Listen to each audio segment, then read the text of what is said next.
अस्सलाम वालेकुम। हाँ, ये मैं अपने सेकंड लॉन्ग केस के जो वीडियो मैंने हाफ बनाई थी उसको कंटिन्यू कर रहा हूँ कि मैंने डॉक्टर लालमान की क्लासेस अटेंड की हुई थी। तो यानी सर ने काफ़ी अच्छा सा ट्रेन किया हुआ था कि हमें कैसे जो है एग्जामिनर को बताना होता है, उनका तरीका कार क्या होता है। अक्सर जब हम एग्ज़ाम में फ़ेल हो रहे होते हैं हम अपने यानी ओवर कॉन्फिडेंस की वजह से या लो कॉन्फिडेंस की वजह से होते हैं। बिल्कुल सिंपल से क्वेश्चन होते हैं जो भी यूट्यूब पे लम्स न्यूरोसर्जरी की JPMC न्यूरोसर्जरी उसमें वीडियोस में देखें वही क्वेश्चंस होते हैं। क्वेश्चन कोई चेंज नहीं होता है, सुपरफिशियल बिल्कुल क्वेश्चन होते हैं, कोई डीप क्वेश्चन नहीं होता है। ठीक है।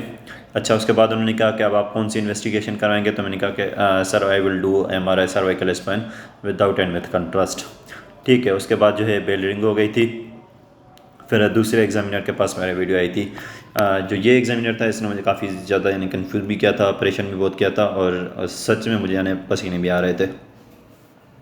ठीक है। उसने जो है मुझसे सर जो है दोबारा से वहीं शुरू से वाई लेना शुरू किया कि भाई आपका तो एग्जामिनेशन ही कंप्लीट नहीं है।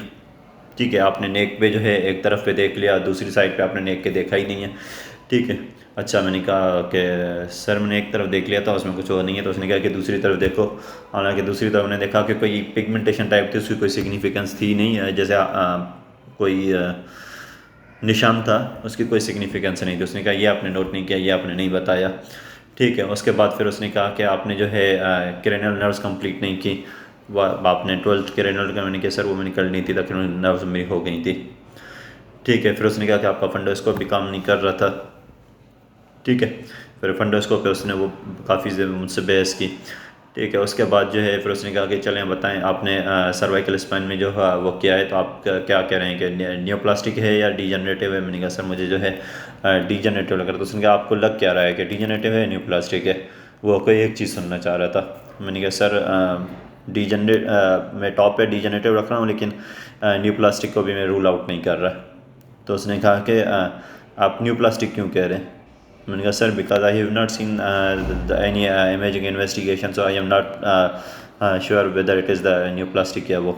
ठीक है। लेकिन वो यानी कन्फिडेंट के चक्कर में लगा हुआ था। तो जब मैंने देखा कि बात बहुत ज़्यादा हो रही है तो मैंने सॉरी कर लिया, सर डीजनरेटिव है। ठीक है, टॉप पे है, लेकिन यानी न्यूप्लास्टिक को मैं अभी तक रूल आउट नहीं कर रहा। तो उसने कहा कि कौन सी इन्वेस्टिगेशन कराओगे। मैंने कहा sir MRI cervical spine without and with contrast करूँगा। तो उसने कहा कि भाई विथ कंट्रास्ट क्यों करवाना चाह रहे हो। मैंने कहा सर क्या because I put neoplastic also in my diagnosis, so I need full study with contrast. तो उसने कहा कि how many patients if this patient comes in your OPD, तो आप क्या करते हैं वहाँ पे, क्या फुल स्टडी विथ कंट्रास्ट कराते हैं। मैंने कहा नहीं सर हम तो स्क्रीनिंग MRI करवाते हैं। तो उसने कहा फिर स्क्रीनिंग MRI जब करवाते हो तो यहाँ पे तुम वो कंट्रास्ट क्यों करवा रहे, जो प्रैक्टिकल चीज़ है वो करवाओ। ठीक है। तो आपको अगर ये लगता है मेक श्योर है कि कोई डीजनरेटिव डिजीज़ है या आपको वो है, तो आप जो है इसमें स्क्रीनिंग का भी कह सकते हैं, लेकिन ये एग्जामिनर टू एग्जामिनर वेरी करता है। ठीक है।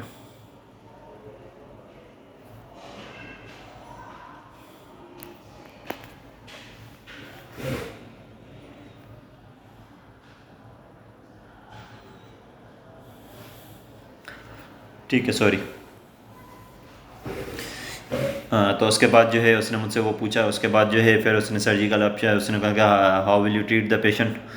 तो मैंने कहा कि sir I will council the patient. उसके बाद जो है सर्जरी का उसने पूछा कि व्हाट विल डू। मैंने कहा sir I will do the surgery. तो उसने कहा कि क्या सर्जिकल ऑप्शंस होते हैं। मैंने कहा सर इसमें एंटीरियर ऑप्शन भी होते हैं, पोस्टीरियर ऑप्शंस भी होते हैं।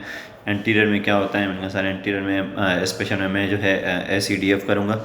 ठीक है, क्योंकि सिंगल लेवल पे डिस्क थी, तो I will go for the anterior cervical discectomy and fusion.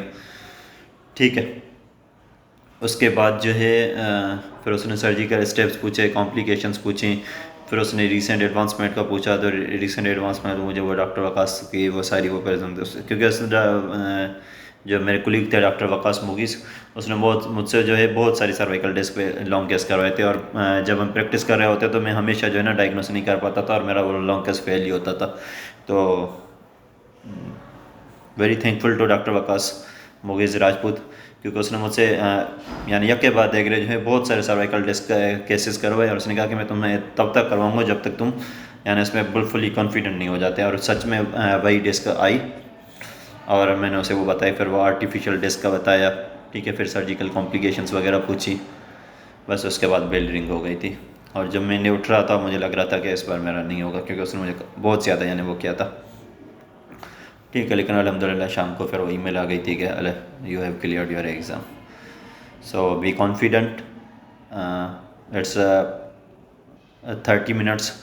आप उसमें जितना अपने आप को फॉर्म में रखते हैं, और बहुत डीप क्वेश्चन नहीं होते हैं, सुपरफिशियल क्वेश्चन होते हैं, और सुपरफिशियली वो आपसे पूछते हैं, तो आप बस सुपरफिशियली जवाब दें, बिला वजह किसी क्वेश्चन का आंसर ना दें, और कोई आंसर जो है खुद नहीं बताएं जब तक कोई आपसे पूछे नहीं। उन 30 मिनट्स को आपको यूज़ करना है, जितना आप उसने यानी यूज़ करते हैं और उसे ज़ाया कर देते हैं तो वो अच्छी बात है, ठीक है। आप उसमें उनको कम से कम क्वेश्चन करने दें। Good luck, best wishes.